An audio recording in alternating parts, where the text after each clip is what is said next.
Hello everyone, सर्व education से मैं रंजना गुप्ता। तो हम क्लास 11th की बिजनेस स्टडीज़ का 4th chapter business services discuss कर रहे थे। बैंकिंग एंड इंश्योरेंस सर्विसेज हम ऑलरेडी डिस्कस कर चुके हैं। इन दोनों लेक्चर्स का लिंक आपको डिस्क्रिप्शन बॉक्स में मिल जाएगा। आज हम डिस्कस करेंगे transportation and warehousing services. सबसे पहले ट्रांसपोर्टेशन सर्विसेज, बहुत ही छोटा सा टॉपिक है। देखो, ट्रांसपोर्टेशन क्या है। ट्रांसपोर्टेशन किसी भी चीज़ को, किसी गुड्स को या फिर पर्सन को एक जगह से दूसरी जगह मूव करने के लिए हम जिस मीडियम का यूज़ करते हैं उसे हम कहते हैं ट्रांसपोर्टेशन। तो ट्रांसपोर्टेशन के बेसिकली 4 ही मीडियम्स हैं, rail, roadways, water and air. तो इन चारों मीडियम्स को यूज़ करके जब हम एक सामान को दूसरी जगह ट्रांसफ़र करते हैं तो उस मूवमेंट को हम क्या कहते हैं, ट्रांसपोर्टेशन। तो बिजनेस में ट्रांसपोर्टेशन सर्विसेज कैसे हेल्प करती हैं। बिजनेस में जो गुड्स मैन्युफैक्चर की जाते हैं या फिर जो गुड्स प्रोड्यूस की जाती हैं वो किसी एक पर्टिकुलर जगह पे प्रोड्यूस की जाती है, लेकिन उन गुड्स को कंज्यूम करने वाले जो कंज्यूमर्स हैं वो अक्रॉस द कंट्री हैं, कंट्री में भी हैं और कंट्री से बाहर भी हैं। तो उन तक गुड्स को पहुंचाने के लिए जिस भी मीडियम का आप यूज़ करते हो उसे हम कहेंगे ट्रांसपोर्टेशन। गुड्स को प्लेस ऑफ प्रोडक्शन से मूव करके कहाँ पे लेके जाना है, प्लेस ऑफ कंजम्पशन तक। तो इन गुड्स की ये जो मूवमेंट है प्लेस ऑफ प्रोडक्शन से प्लेस ऑफ कंजम्पशन तक, इसे हम कहेंगे ट्रांसपोर्टेशन सर्विसेज। गुड्स की मूवमेंट के लिए जो चीज़ आप यूज़ कर रहे हो, जो सर्विस आप यूज़ कर रहे हो, उस सर्विस को हम कहेंगे ट्रांसपोर्टेशन सर्विसेज। क्लियर हुई इतनी बात। नेक्स्ट है हमारे पास वेयर हाउसिंग सर्विसेज। अब वेयर हाउसिंग सर्विसेज क्या होती है। देखो, अब विंटर सीजन चल रहा है। विंटर सीजन में गर्म कपड़ों की डिमांड होती है। तो जो मैन्युफैक्चरिंग यूनिट्स गर्म कपड़े मैन्युफैक्चर करते हैं वो लोग क्या करते हैं, सर्दियां शुरू होने से पहले ही सारे गर्म कपड़े तैयार करके स्टॉक कर लेते हैं। अब वो लोग ऐसा नहीं करते कि जब सर्दियां शुरू होंगी तब मैन्युफैक्चरिंग स्टार्ट करते हैं। सर्दियां शुरू होने से पहले ही वो सारा सामान तैयार करके अपना स्टॉक कर लेते हैं। क्यों?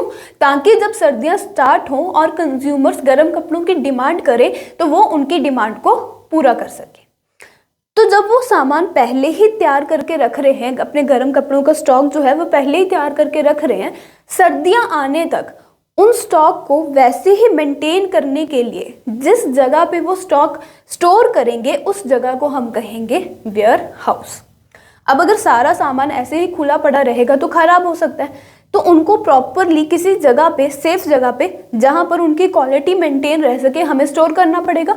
तो जिस जगह पे आप गुड्स को स्टोर कर रहे हो ताकि उनकी क्वालिटी मेंटेन रह सके, उस जगह को हम कहेंगे वेयर हाउस। ऐसे एक और एग्जांपल लेते हैं, जैसे कि वीट और राइस एक पर्टिकुलर सीजन में प्रोड्यूस किए जाते हैं। वीट एक पर्टिकुलर सीजन में प्रोड्यूस होता है, ऐसे ही राइस भी एक पर्टिकुलर सीजन में प्रोड्यूस किया जाता है।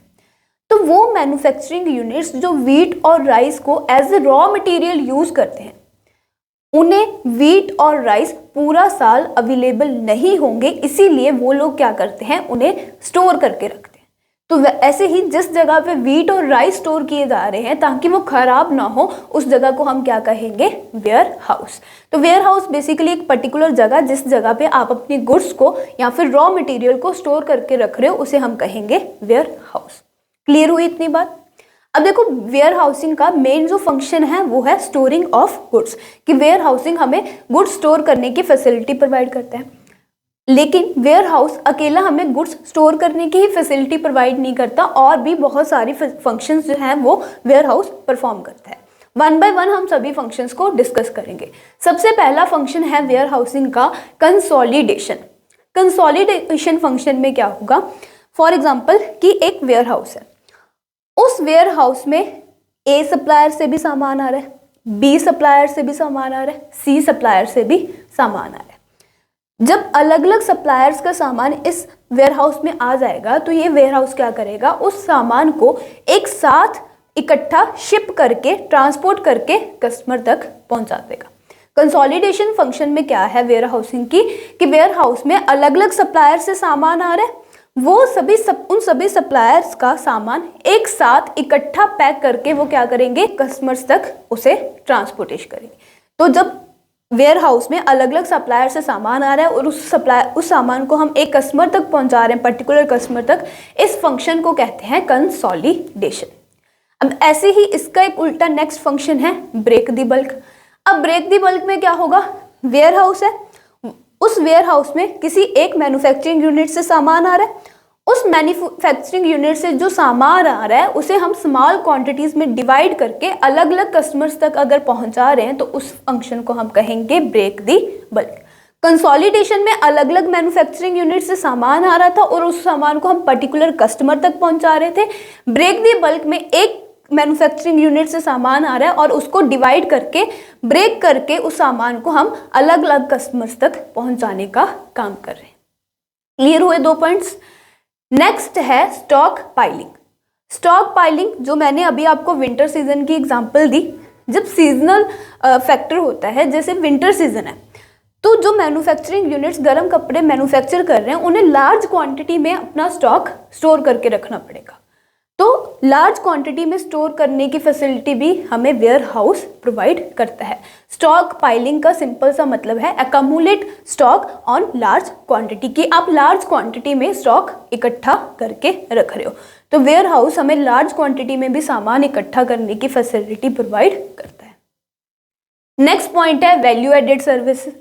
अब वैल्यू एडेड सर्विसेज में क्या होगा कि जैसे देखो गुड्स मैन्युफैक्चर होके वेयर हाउस में आ गई, वेयर हाउस में जो सामान आया वहाँ पे हम पैकेजिंग, लेबलिंग, ग्रेडिंग, ये सारा काम हम क्या कर रहे हैं, वेयर हाउस में कर रहे हैं। तो इसे हम कह देते हैं वेयर हाउस का वैल्यू एडेड सर्विसेज, कि वेयर हाउस सिर्फ हमें गुड्स स्टोर करने का नहीं बल्कि गुड्स में वैल्यू ऐड करने की सर्विसेज भी प्रोवाइड करता है, जैसे कि पैकेजिंग का काम कर दिया, लेबलिंग का काम कर दिया और ग्रेडिंग वगैरह का काम करके। क्लियर हुआ ये वाला पॉइंट भी। नेक्स्ट फंक्शन है वेयर हाउसिंग का प्राइस स्टेबलाइजेशन। अब प्राइस स्टेबलाइजेशन का क्या मतलब है? फॉर एग्जांपल कि अनियंस की डिमांड मार्केट में बहुत ही कम है लेकिन सप्लाई बहुत ज़्यादा है। जब अनियन की सप्लाई ज़्यादा होगी, डिमांड उतनी नहीं होगी, तो उस केस में क्या होगा, अनियन के प्राइसेस जो हैं वो बहुत ही ज़्यादा डाउन चले जाएंगे।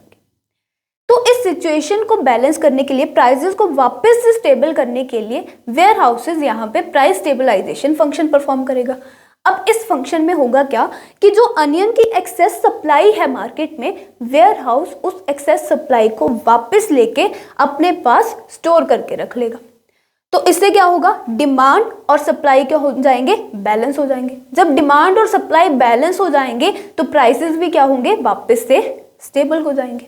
तो वेयर हाउसिंग अगर प्राइसेस बहुत ज़्यादा कम हो जाएं या फिर प्राइसेस बहुत ज़्यादा इंक्रीज हो जाएं तो उस केस में क्या करता है, प्राइस को स्टेबलाइजेशन करने का भी एक फंक्शन परफॉर्म करता है। नेक्स्ट पॉइंट है हमारे पास फाइनेंशियल सपोर्ट।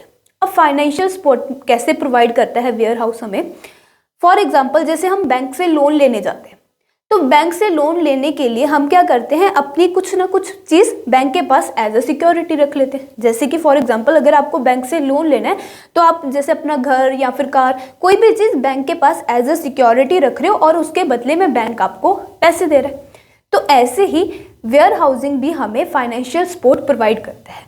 वेयर हाउसिंग क्या करता है, जो गुड्स का ऑनर होता है, गुड्स का ऑनर वेयर हाउस में अपनी गुड्स स्टोर करके रख रहा है, उन गुड्स को एज अ सिक्योरिटी मान के वेयर हाउस ऑनर क्या करता है, गुड्स के ऑनर को कुछ amount as a loan provide कर देता है। जैसे बैंक भी हमसे कुछ अमाउंट सिक्योरिटी रख के हमें लोन दे देता है, वैसे ही जो वेयर हाउस का ऑनर है वो गुड्स को, जो हम उसके गोडाउन में, उसके वेयर हाउस में गुड्स स्टोर करके रख रहे हैं, उन गुड्स को एज अ सिक्योरिटी मानकर हमें कुछ ना कुछ फाइनेंशियल हेल्प प्रोवाइड करके हमें लोन प्रोवाइड करता है।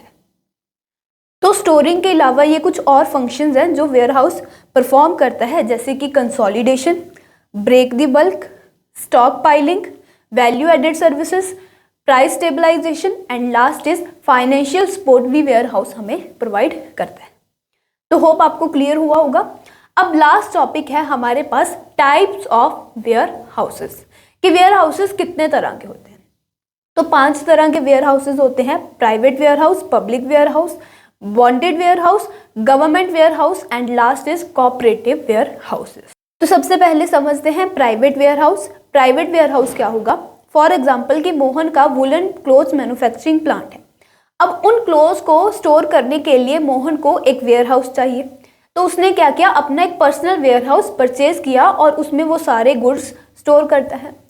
तो इस टाइप के वेयर हाउस को हम क्या कहेंगे? Private ware house. बेसिकली एक ऐसा वेयर हाउस जो एक प्राइवेट इंडिविजुअल द्वारा ओन्ड है, मैनेज भी उसे वही कर रहा है और वो उसे अपने मैन्युफैक्चरिंग गुड्स को स्टोर करने के लिए यूज कर रहे हैं। मतलब अपने जो गुड्स वो प्रोड्यूस मैन्युफैक्चर कर रहे हैं उनको स्टोर करने के लिए, या फिर रॉ मटेरियल जो भी गुड्स मैन्युफैक्चर करने के लिए लगता है उन्हें स्टोर करने के लिए अगर वो यूज कर रहा है तो उस टाइप के वेयर हाउस को हम कहेंगे प्राइवेट वेयर हाउस। नेक्स्ट है पब्लिक वेयर हाउस। अब देखो, मोहन के पास ज़्यादा पैसे थे तो उसने क्या किया, अपना खुद का एक प्राइवेट वेयर हाउस परचेज कर लिया।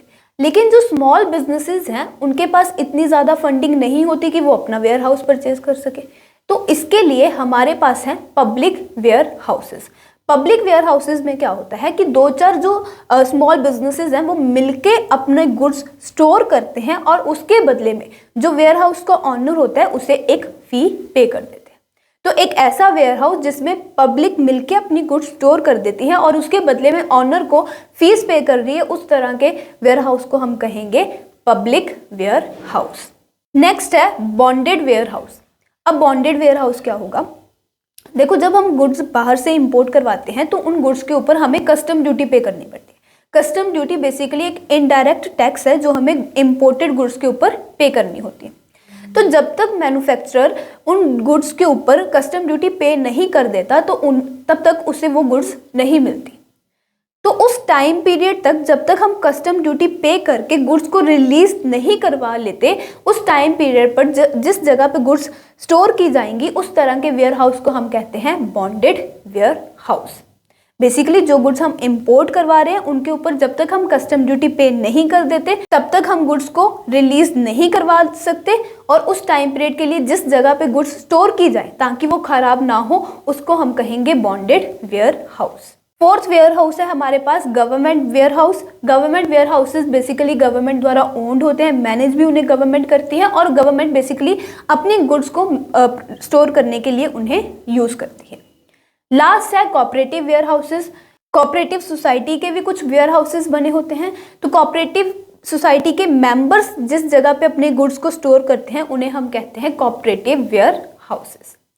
तो क्लियर हुए आपको पांचों तरह के warehouses. Private warehouse जो एक प्राइवेट इंडिविजुअल द्वारा ओन किया हुआ है। पब्लिक वेयर हाउस जिसे किसी एक पर्सन का है लेकिन उसे जनरल पब्लिक अपनी गुड्स स्टोर करने के लिए यूज करती है और उसके बदले में एक फी पे करती है। थर्ड बॉन्डेड वेयर हाउस जो गुड्स इंपोर्ट करवा रहे हैं जब तक वो रिलीज हम नहीं करवा लेते तब तक उन्हें जिस जगह पर स्टोर किया जाएगा वो बॉन्डेड वेयर हाउस होता है। गवर्नमेंट वेयर हाउस जो गवर्नमेंट के वेयर हाउसेज हैं जिन्हें गवर्नमेंट ओन्ड है, जो गवर्नमेंट द्वारा ही मैनेज किए जाते हैं। Last is cooperative warehouses जो कोऑपरेटिव सोसाइटी के वेयर हाउसेज हैं वो होते हैं कोऑपरेटिव वेयर हाउसेज। क्लियर हुआ आपको? तो होप आपको transportation services and warehousing services, functions of warehousing and types of warehouse समझ आए होंगे। अगर आपको इसमें से कोई भी डाउट हो, कोई भी क्वेरी हो तो आप हमें कमेंट सेक्शन में अपनी क्वेरी ड्रॉप कर सकते हो या फिर डिस्क्रिप्शन में मेंशन किसी भी अकाउंट के थ्रू हमें अपनी क्वेरी पूछ सकते हो। Thank you so much. मिलते हैं नेक्स्ट लेक्चर में। Have a good day.